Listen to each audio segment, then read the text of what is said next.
Shalom, selamat siang. Saya senang sekali bertemu dengan saudara di ibadah yang kedua ini. Dan tadi di ibadah pertama saya sudah menyatakan bahwa tema khotbah saya hari ini adalah kita masuk ke dalam musim anugerah, kita meninggalkan musim yang berdarah-darah. Nah, di ibadah pertama saya sudah menjelaskan dari Yesaya 9 ayatnya yang ke-1 sampai dan juga ayatnya yang ke-5, saudara, bahwa Tuhan ingin membawa umatnya untuk bergerak keluar dari peperangan-peperangan yang berdarah-darah. Masuk kepada satu peperangan yang dimenangkan karena anugerah. Tuhan udah lihat peperangan umatnya itu penuh dengan luka. Dan Tuhan gak mau umatnya berperang terlalu lama dengan keadaan yang berdarah-darah itu. Sehingga dia menjanjikan bahwa peperangan kamu di masa yang lalu adalah peperangan yang penuh dengan luka dan berdarah-darah. Tapi peperangan kamu di musim yang baru adalah peperangan oleh karena anugerah. Nah, saya ingin menekankan itu di ibadah kedua ini, saudara, tapi dengan membahas yang berbeda. Dan kalau saudara mungkin bertanya-tanya pembicaranya kenapa begini, ini bukan mode terbaru. Nanti saudara akan tahu sementara saya berkhotbah ya. Kira-kira ada 4 hal, saudara, yang menjadi pilar hidup manusia. Yang kalau salah satu pilar itu goyang, manusia itu hidupnya bisa goyang. Pilar yang pertama saya sebut dengan harga diri. Harga diri adalah pilar penting dalam hidup manusia. Ada orang-orang tertentu yang kalau harga dirinya sudah ternoda dan terlukai, hidupnya menjadi tidak lagi sempurna atau normal seperti biasanya. Contohnya orang-orang yang mengalami korban pelecehan seksual, kekerasan, perkosaan, kekerasan dalam rumah tangga, dan berbagai macam hal yang membuat harga dirinya sepertinya sudah hancur. Yang kedua, yang saya sebut dengan relasi. Kalau orang kehilangan relasi, terutama dengan orang yang dia sayang, orang yang dia cintai, orang yang dia percaya, lalu terjadi pengkhianatan dalam relasi itu bisa membuat orang juga hidupnya jadi goncang. Karena relasi buat orang itu sangat penting. Terutama kalau orang itu orang-orang tipe sanguinis ya, yang suka pengen punya teman, nggak punya teman udah menderita dia. Lalu yang ketiga, materi. Materi buat orang-orang tertentu itu sangat penting. Sehingga ketika orang itu kehilangan materi, hidupnya bisa goyang dan tidak lagi menjadi normal seperti biasa. Terakhir, energi atau kesehatan. Buat orang-orang tertentu, ketika dia sakit dan sakit parah, dia udah gak bisa jalani hidupnya seperti biasa lagi.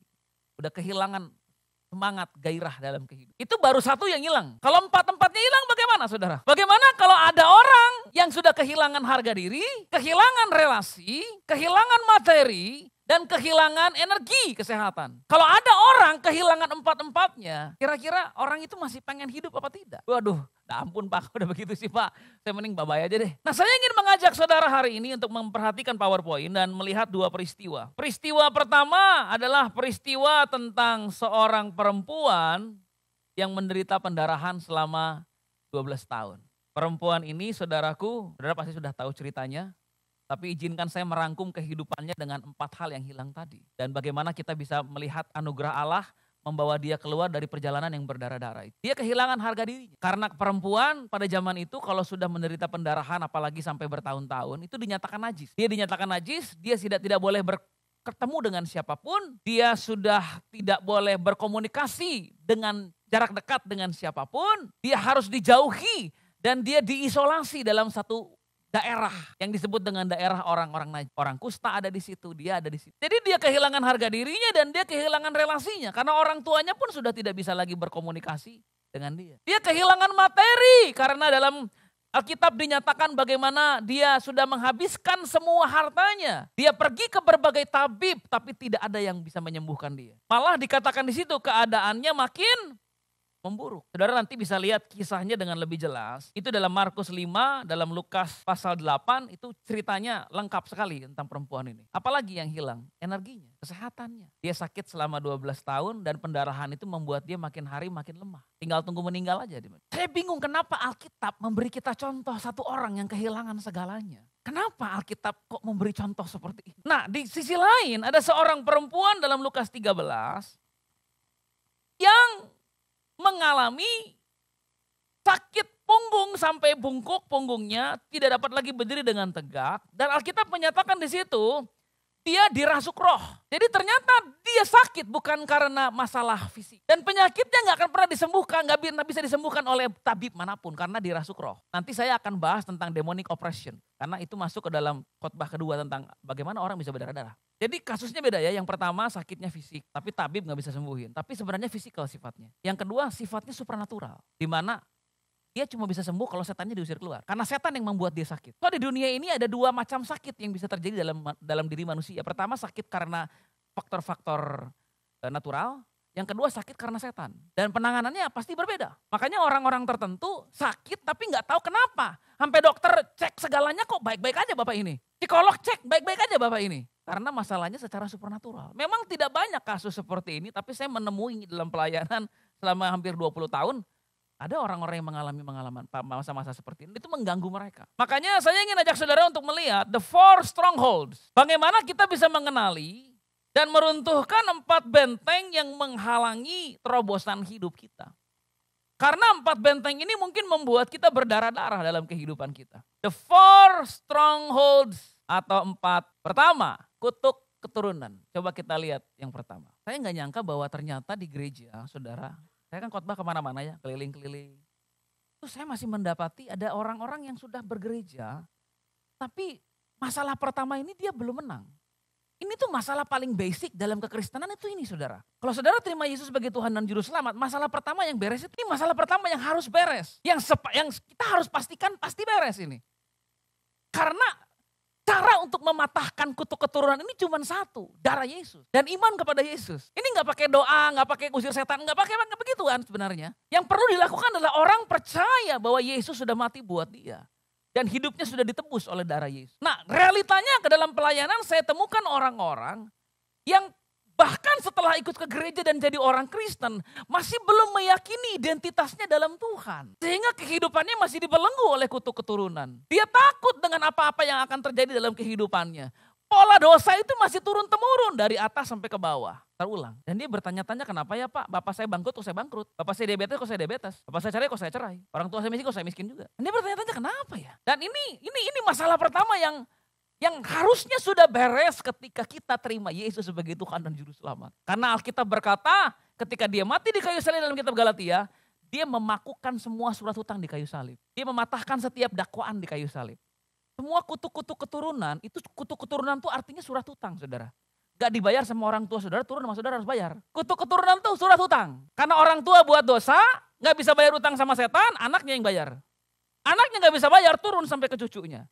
Cucunya gak bisa bayar, turun terus sampai generasi yang bisa bayar siapa? Itu kutuk keturunan namanya. Nah Alkitab berkata tentang kutuk keturunan, ini awal mulanya berasal dari Keluaran pasal 20 di mana Tuhan memberikan peringatan keras kepada bangsa Israel untuk tidak menyembah berhala. Kenapa? Karena dosa penyembahan berhala lah yang membuat kutuk keturunan itu dimulai. Kutuk keturunan itu cuma turun kalau ada dosa penyembahan berhala. Ini adalah bahan seminar saya yang saya kompak, saya bikin ya dibikin jadi mantep lah supaya saudara bisa sampaikan. Karena kalau enggak nanti kita enggak selesai.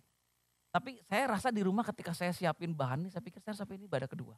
Kutuk keturunan itu cuma turun karena dosa penyembahan berhala. Artinya kalau kita pernah punya orang tua yang menyembah berhala, artinya menyembah Allah yang salah, bukan Allah yang sejati, atau bahkan menyembah setan, terlibat dengan okultis. Kutuk keturunan itu turun, artinya begini, saya jelaskan kutuk keturunan dengan jelas begini, sederhananya begini nih. Kita semua manusia ini bisa buat dosa dalam hidup ya. Bisa dosa seksual, bisa dosa amarah, bisa dosa macam-macam lah kita bisa buat. Bisa bercerai, bisa ngutang, bisa bangkrut, dan lain sebagainya kita bisa mengalami pengalaman buruk. Nah kalau kita bukan penyembah berhala, apa yang kita lakukan cuma kita yang tanggung. Karena setan gak punya akses kepada generasi di bawah kita. Ketika kita menyembah berhala, kita membuka akses untuk setan turun sampai generasi di bawah. Penyembahan berhala adalah cara manusia membuka akses kepada setan untuk menyentuh sampai generasi di bawahnya. Jadi apapun kesialan yang saudara alami dalam hidup akhirnya turun. Karena udah gak ada filter antara saudara dengan generasi di bawah. Jadi orang kalau nyembah berhala itu dia buka akses. Nih setan, seluruh generasi gue aja ambil gitu kira-kira. Kalau orang bukan penyembah berhala, dia bisa buat dosa dalam kehidupan tapi itu dosanya dia aja. Makanya dosa penyembahan berhala itu Tuhan bilang jangan kamu menyembah berhala. Kalau kamu menyembah berhala, kamu buka akses. Ada ayat-ayat yang sangat banyak yang menyatakan tentang ini, nanti saya bahas berikutnya ya. Itu benteng pertama yang harus kita menangkan. Supaya kita gak berdarah-darah dalam kehidupan. Kutuk keturunan. Yang kedua, kepercayaan yang tidak benar atau ungodly belief. Kepercayaan yang tidak benar adalah pikiran kita yang tidak benar atau setengah benar yang diwariskan dari nenek moyang. Atau diwariskan karena keadaan dan pengalaman yang menyakitkan dalam kehidupan. Contoh, waktu kita lahir dari keluarga yang kita ini sebagai anak akan mulai reasoning. Oh iya, Memang kata papa kita tuh dari keluarga kecil nak. Kita dari keluarga biasa-biasa. Alah kita ini emang begini. Nah si anak mulai reasoning dan meyakini bahwa saya ini bukan orang berhasil. Saya cuma orang biasa. Saya nggak akan pernah bisa sukses. Nah itu kepercayaan yang salah yang dia bawa sampai dia besar. Jadi bukan kutuk keturunan yang membuat dia susah. Tapi kepercayaan yang salah yang diwariskan dari orang tua. Nah ketika dia kenal Yesus dan di Alkitab dikatakan bahwa Allah ingin memberkati. Susah buat dia percaya. Karena papa mamanya sudah mewariskan kepercayaan yang salah sama anak. Makanya saudaraku, sebagai orang tua kita bisa susah. Anak jangan dibawa-bawa. Kiranya begitu. Anak kita selalu kita cekokin begini lah, nak. Allah kita Jehovah Jireh. Biarin dia lihat papanya mungkin kelimpungan, cari kerjaan, cari duit, biarin. Tapi ini anak harus terus diajarin, Tuhan kita kaya, Tuhan kita akan menyediakan kebutuhan kita. Tenang, papa mungkin belum bisa bayar uang sekolah kamu, enggak apa-apa. Tuhan buka jalan, amin. Ya doa yuk, gitu. Jangan diwariskan itu kepercayaan yang salah. Karena enggak semua masalah orang Kristen hubungannya sama keturunan. Itu mah basic. Yang kedua, kita mewarisi kepercayaan yang salah. Kalau kita pernah diabaikan waktu kita kecil, kita nggak dapat perhatian orang tua waktu kita kecil, dan orang tua bilang sama kita begini, seperti saksian yang saya pernah alami, ada orang cerita sama saya, dia anak keempat dan dia bilang, papa saya dan mama saya sering cerita begini, Kak, kamu tahu nggak waktu mama mau lahirin kamu, mama hampir mati loh. Sebenarnya papa mama nih nggak ngarepin kamu lahir, tapi ya sudahlah karena kamu sudah ada, ya sudah. Tapi ya mama hampir mati loh nak gitu. Padahal orang tuanya cerita polos ya. Anaknya merasa apa?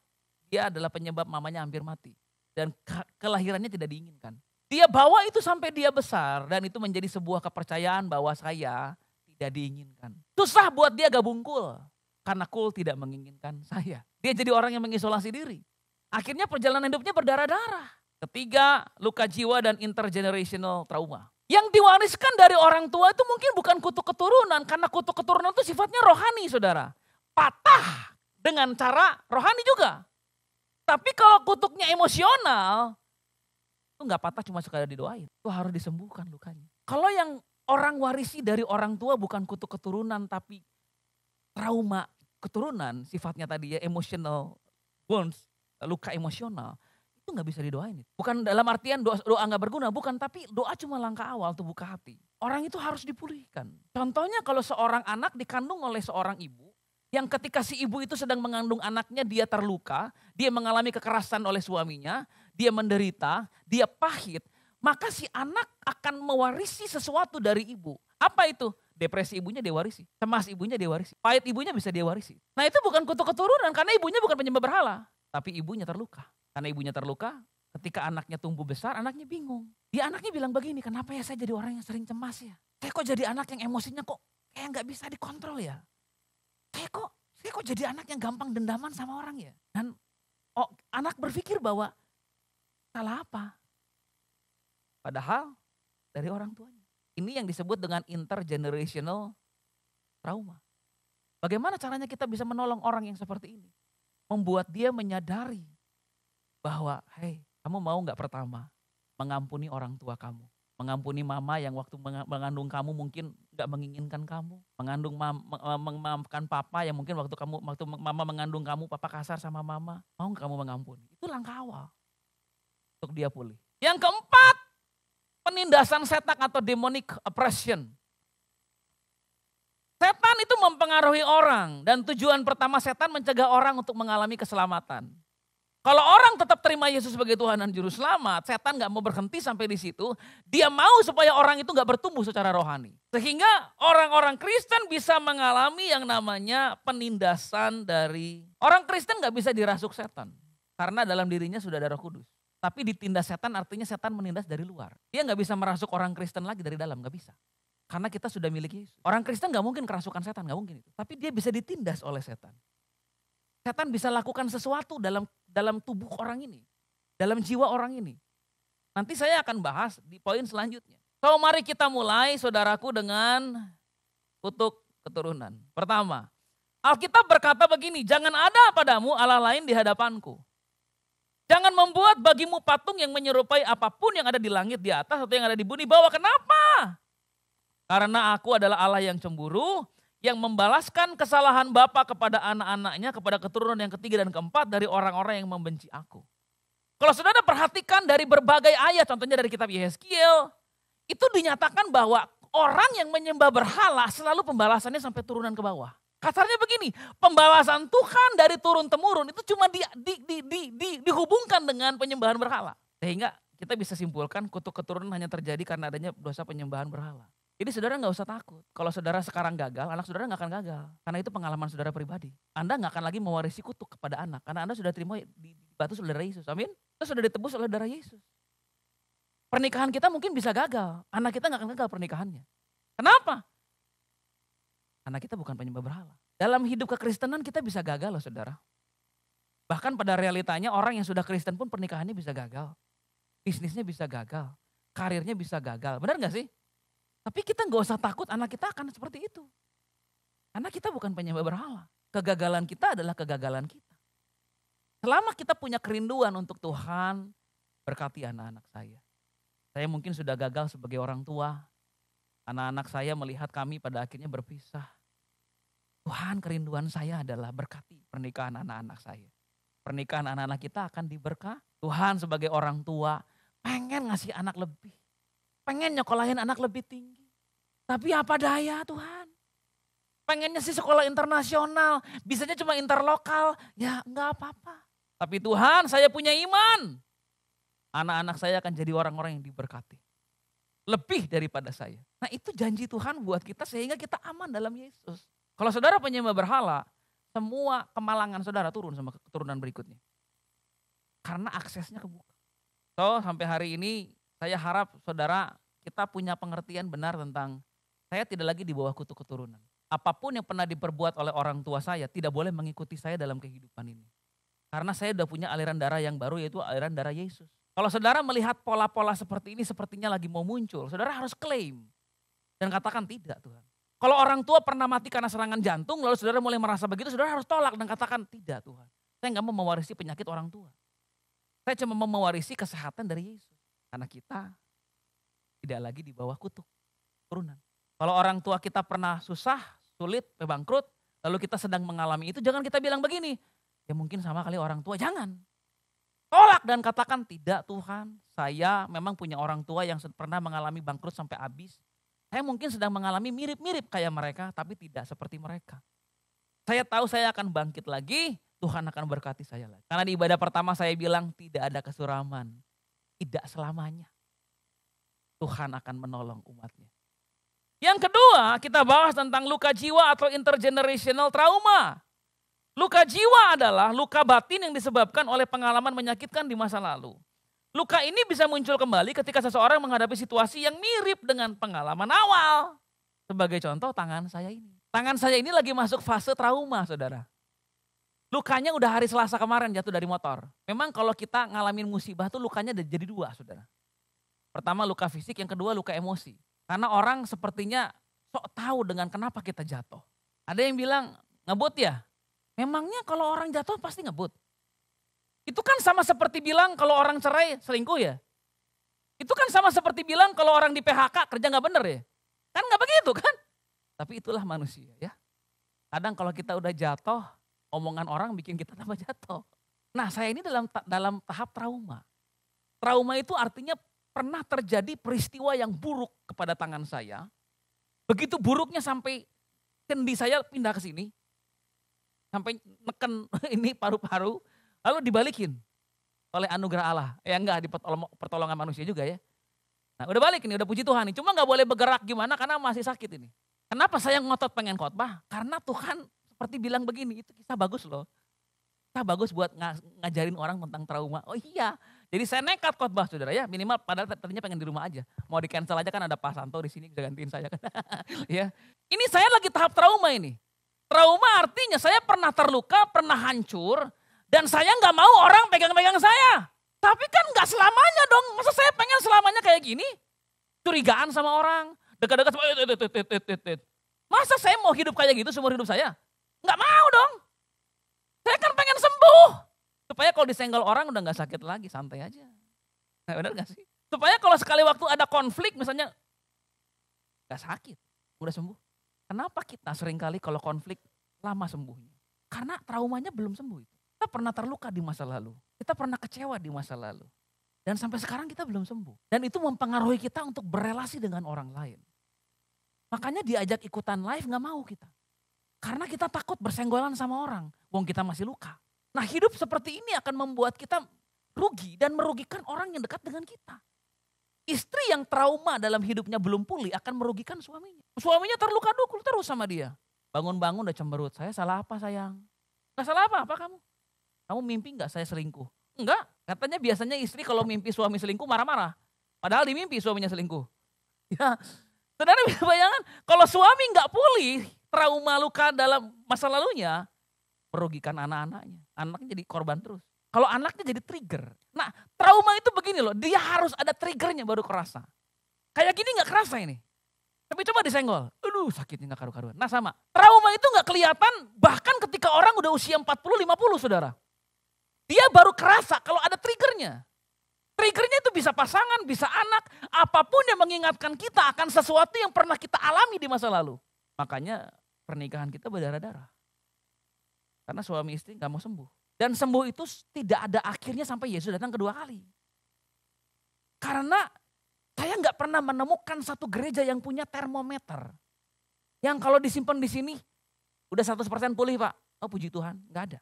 Karena gak ada termometernya udah pulih apa belum kita harus terus mengejar pemulihan setiap kali Tuhan bukakan. Kalau ada konflik dalam rumah tangga, cari tahu kenapa saya sekarang konflik sama dia. Oh gara-gara ini ternyata.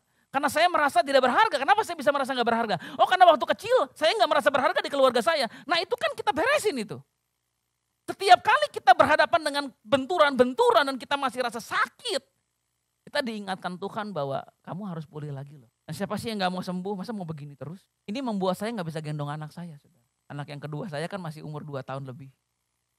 Gendong. Dedi bilang, Dedi gak bisa, tangan Dedi sakit. Terus dia ikut-ikutan, tangan sakit. Dramatis sekali. Kalau kita terus terluka, kita gak maksimal melayani Tuhan. Dikit-dikit pindah cool. Clash sama anggota live yang satu pindah live B. Clash sama anggota live B pindah live C. Semua live udah didatangin. Akhirnya dia pilih, saya jadi gembala live aja deh kayaknya lebih aman. Waktu dia jadi gembala live, semuanya kabur. Karena dia belum pulih. Jangan mau berjalan dalam perjalanan berdarah-darah saudara. Kita gak bisa ngapa-ngapain. Apa aja situasi yang menyebabkan luka jiwa, kekerasan, pelecehan, perceraian, kekecewaan, dan lain sebagainya. Tapi saya mau mention satu hal yang saya pikir penting, pengkhianatan. Pengkhianatan adalah cara paling sadis dalam melukai jiwa orang. Itu lebih sadis, ini psikolog berkata, itu lebih sadis dari penipuan, lebih sadis dari kebohongan. Pengkhianatan itu cara paling sadis untuk melukai seseorang. Kenapa? Karena tadi di ibadah pertama saya bahas tentang trust atau kepercayaan. Kepercayaan itu sama seperti paket, kalau saudara mau paketin sesuatu pakai JNE dan itu barang pecah belah. Paket saudara akan ditempelin satu stempel, yaitu fragile, benar ya? Jangan dibanting tolong ya Pak. Karena ini rapuh. Nah kepercayaan itu seperti itu saudara. Kepercayaan itu saking rapuhnya kita harus kasih ke orang yang tepat. Karena kalau kasih ke orang yang salah pecah, benerin lagi susah. Masalahnya begini, orang udah kita pikir tepat juga tak tepat ujung-ujung. Gak tepat juga. If it's broken, it's broken. Dan untuk pulih lagi, gak gampang. Makanya dalam pelayanan saya suka ketemu sama istri-istri yang sayang sama suaminya tapi udah gak percaya. Masih sayang Bu? Masih. Masih cinta? Masih Pak. Masih dirawat? Masih. Percaya? Udah enggak. Karena susah percaya lagi. Tapi kalau kita mau terus seperti itu, berdarah-darah kita. Apa gunanya? Bukankah orang-orang tertentu layak menerima kepercayaan kita lagi ya? Karena semua orang bisa buat salah ya. Walaupun orang-orang tertentu lebih baik gak usah dipercaya, tinggalin aja. Karena ada orang-orang tertentu yang cuma memanfaatkan saudara, menggunakan saudara, menghisap saudara, dan orang seperti ini dikasih kepercayaan akan terus melukai kepercayaan saudara lagi. Tapi ada orang tertentu yang karena anugerah Allah, Anda harus beri kepercayaan ulang. Dan kita cuma bisa lakukan itu kalau Tuhan tolong kita. Saya akan segera selesai karena baterai tab saya tinggal 20%. Ya lanjut. Ungodly belief, kepercayaan yang salah. Ini harus kita tangani. Gimana caranya kepercayaan salah itu Pak? They are lies about ourselves, about others, and about God. Kepercayaan yang salah itu adalah kebohongan-kebohongan yang kita terima tentang diri kita, tentang orang lain, dan tentang Tuhan. Nah, dari mana kita menerima kepercayaan yang tidak benar? Pertama, dari pengalaman terluka dan kita mencoba untuk memahami kehidupan dengan cara yang salah. Yuk kita lihat contohnya yuk, pengabaian, kehilangan figur ayah, dan pelecehan emosional membuat orang berpikir seperti ini. Saya tidak penting karena ayah saya tidak punya waktu untuk saya. Orang-orang yang saya anggap penting dalam hidup saya tidak akan ada untuk saya ketika saya membutuhkannya. Segalanya akan lebih baik jika saya nggak pernah dilahirkan. Hidupku adalah sebuah kesalahan. Kalau pakai Gen Z bilang, my life is a mistake. Lebih baik saya tutup mulut, Pak. Lebih baik saya mendem aja, mendem. Daripada kalau saya ngomong, Pak berantem lagi. Saya nggak berguna, saya pengecut, saya seorang yang gagal. Apalagi false reasoning. Saya akan gagal sama seperti orang tua. Kemiskinan sudah menjadi nasib kami turun-temurun, kami ini orang susah. Musibah memang sudah menjadi langganan tetap dalam keluarga kami. Sampai setan bilang, kenapa lu langganan musibah? Dari kakek, nenek memang udah ada warisan Pak, penyakit fisik Pak. Saya gak akan pernah bisa sukses dalam karir. Itu kepercayaan yang salah. Ini gak bisa diusir setannya karena gak ada setan di situ. Setannya adalah kita sendiri. Kita yang merusak diri kita karena kepercayaan yang salah. Makanya kita harus dengar khotbah dan baca firman. Karena itu mengubah pola pikir kita. Amin. Ditumpang tangan sampai guling-guling gak berubah kita itu. Karena masalahnya bukan di situ. Next, apalagi? Akar luka penolakan. Kalau kita pernah mengalami penolakan waktu kita kecil atau waktu kita remaja, kita akan punya pemikiran saya bukan bagian dari kelompok manapun. Saya akan selalu berada di luar. Perasaan saya tidak penting, tidak ada yang peduli dengan apa yang saya rasakan. Tidak ada yang akan mencintai saya atau peduli dengan saya, hanya diri saya sendiri. Saya ini akan selalu kesepian. Gak ada itu namanya pria-pria seperti Lee Min Ho yang mau sama saya. Ya mungkin gak ada yang kayak Lee Min Ho saudara, jangan juga tinggi-tinggi pasang standar. Kepercayaan yang salah itu musuh besar kita. Karena saya percaya kutuk keturunan itu sudah patah. Tapi ini kepercayaan yang salah ini musuh besar. Karena yang bisa mengubahnya cuma saudara. Kalau kita punya luka emosional, orang bantu kita step by step. Tapi kalau kita punya kepercayaan yang salah, saudara pernah sih berhadapan sama orang yang, apa itu? Kalau bahasa Sundanya kokolot begog gitu. Keras kepala, yang udah kekehan, gak bisa dirubah itu pikirannya itu. Cuma dia yang bisa rubah pikirannya sendiri. Bagaimana saya menghancurkan benteng kepercayaan yang tidak benar dalam diri saya? Alkitab memberi kita ayat yang sangat banyak. Yang kalau dibaca habis waktu saya. Efesus 4 ayat 22, 1 Petrus 4 ayat 1, Kolose 3 ayat 9 sampai 10, 2 Korintus 10 ayat 3 sampai 5. Itu semua ayat yang berbicara tentang kita harus mengubah pola pikir. Terakhir, demonic oppression. Demonic oppression adalah penindasan roh-roh jahat. Penindasan setan adalah istilah yang digunakan untuk menggambarkan tekanan yang diberikan oleh setan untuk membuat kita berdosa, membuat kita terikat dalam suatu kelemahan, dan biasanya setan punya satu pintu yang terbuka untuk mendapatkan akses dalam kehidupan seseorang. Pintu itu bisa kutuk keturunan, bisa kepercayaan yang tidak benar, luka jiwa dan trauma, perbuatan dosa kita sendiri, atau ilmu sihir yang ditujukan kepada orang, kepada kita. Terutama kalau kita engage dalam spiritual warfare ya, kayak peperangan rohani, doa keliling, itu bisa seperti itu terjadi.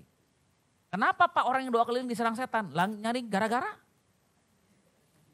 Maksudnya begini, Alkitab berkata setan itu gak bisa nyerang orang kalau gak ada alasan. Paham ya? Jadi kalau setan nyerang orang tertentu karena mungkin orang itu lagi nyerang setan juga. Namanya peperangan rohani itu. Masa peperangan rohani gak ada perangnya kan konyol namanya. Jadi kalau ada pendoa tiba-tiba sakit, Bapak Gembala saudara misalnya mengalami sesuatu serangan, saudara harus doain. Karena mereka yang melayani terlibat dalam peperangan rohani. Orang percaya tidak dapat dirasuk iblis tapi dapat ditindas. Dalam bahasa Yunaninya, penindasan setan itu diterjemahkan sebagai daimonizomai. Yang artinya dipengaruhi, disakiti, diganggu atau ditindas. Pengertian lainnya adalah disiksa, dibuat khawatir, dirugikan. Secara harfiah artinya daimonazoma itu memiliki setan dalam apa yang dimiliki seseorang. Jadi kalau pakai bahasa sederhananya begini, ketika orang mengalami penindasan setan, itu sebenarnya bukan sesuatu yang terjadi di dalam dirinya, tapi sesuatu terjadi di luar diri. Karena serangan itu dari luar. Bagaimana caranya setan merugikan kita, Pak? Contoh, pegawai lagi kerja bagus-bagus. Setiap jam 12 siang, itu pasti tuh di atas tuh. Apa nggak takut Pak karyawannya? Saya baru ngalamin loh, doain ke daerah mana itu? Ke daerah Jakarta Timur. Karena pegawai-pegawainya ketakutan diganggu setan. Apa nggak mengganggu bisnis orang itu? Nah kan, jadi bisa saudara. Afflict, menimpakan sesuatu yang sulit ditanggung orang. Contohnya perempuan tadi bungkuk selama 18 tahun. Harass, melakukan penyerangan. Influence, mempengaruhi. Oppress, menurunkan semangat atau suasana hati. Torture, menyebabkan penderitaan yang parah pada tubuh atau pikiran. Torture artinya menghukum atau menyiksa. Try artinya membuat stres. Worry, mengganggu kedamaian. Dan menimbulkan cedera pada orang lain. Kita lihat slide terakhir. Saudaraku, lewat semua hal ini, kita sadar bahwa hidup ini adalah peperangan rohani dan setan gak suka dengan kita. Dan saya baru belajar ketika saya mempersiapkan bahan ini. Waktu itu ada training, seminar, jadi cukup panjang bahan ini sebenarnya ya. Banyak banget, ada form isiannya dan lain sebagainya. Saya belajar begini loh, setan tuh suka sekali sama orang sakit. Contohnya saya lagi sakit tuh disukai setan. Saya tutup dengan kisah saya, memang menceritakan betapa lemahnya saya, karena saya juga manusia ya. Nah waktu tangan saya lepas sampai ke sini, saya itu malamnya ada KKR saudara. KKR nanti malam. Saya kecelakaan siang. Saya masuk ke rumah sakit dan saya bilang sama dokternya, dok, kalau ada kemungkinan saya pelayanan KKR karena saya pendeta, saya mau KKR, kasih saya obat penawar rasa sakit aja. Jadi saya disuntik penawar rasa sakit dan gak kerasa sakit memang, walaupun udah begini nih. Tekan paru-paru, jadi nafas saya susah, tapi saya mau pelayanan, saya harus pelayanan karena gak mungkin saya batalin itu KKR. Singkat cerita, saya hubungan sama orang panitianya, saya bilang, maafkan Bu atas kejadian ini. Saya benar-benar gak bisa pelayanan Bu, dokter gak ngizinin saya. Padahal saya bilang pakai penawar rasa sakit aja dulu lah. Tapi dokter bilang gak boleh, ya udah deh Bu. Ya gak apa-apa Pak, kami bisa memahami Bapak, kami bersimpati dengan Bapak. Ya makasih ya Bu ya. Saya duduk, itu tiba-tiba saya diserang panic attack dan kecemasan. Entah dari mana itu. Saya berdiri, saya duduk lagi, tiduran lagi. Saya kecemasan yang gak ada. Pertama saya merasa bersalah dan berdosa. Karena kenapa lo jatuh? Kalau lo lihat itu di depan tuh ada kabel galian 2. Kenapa lo gak lihat tuh kabel segede gitu? Jadi ban motor saya nyangkut di antara 2 kabel, jatuh ban motor saya. Kenapa lo gak lihat tuh kabel? Udah selesai sampai di situ saya nyalahin diri. Saya nyalahin diri saya yang kedua. Kamu tahu gak itu orang-orang datang ke KKR itu kan udah pengen dilayani sama kamu. Sekarang gagal itu. 2. Ketiga, aduh nanti gue diapain sama dokter ini. Karena saya pernah trauma pertama dulu, saya pernah celaka juga. Setan tuh suka sama saya ketika saya celaka. Karena kalau dia bisa buat saya sampai depresi, dia bisa membuat saya lebih buruk keadaan dari yang sekarang. Saudara tahu kenapa orang-orang yang stroke akhirnya lebih buruk keadaannya? Karena dia merasa gak berdaya. Dan setan suka orang kayak gitu. Setan lihat ada celah untuk dia masuk dan merusak hidup orang. Saya ingin berkata sama saudara sebagai penutup hari ini, kalau kita lagi punya masalah dan pergumulan, percayalah sama Tuhan. Karena dengan melukai diri kita dan mengatakan diri kita gak berharga, kita buka celah untuk setan melakukan demonic oppression. Sehingga awalnya saudara cuma punya masalah keuangan, akhirnya saudara punya masalah asam urat, darah tinggi. Kenapa bisa begitu? Karena setan memasukkan yang namanya kecemasan. Oh ada celah nih. Dan saya mau mulai musim yang baru ini kita meninggalkan perjalanan kita yang berdarah-darah. Amin. Kita gak mau terluka lebih lama lagi. Kita gak mau berdarah-darah lebih lama lagi. Kita mau punya kehidupan yang diberkati oleh Tuhan. Karena keadaan seperti ini udah gak akan enak kalau selamanya kita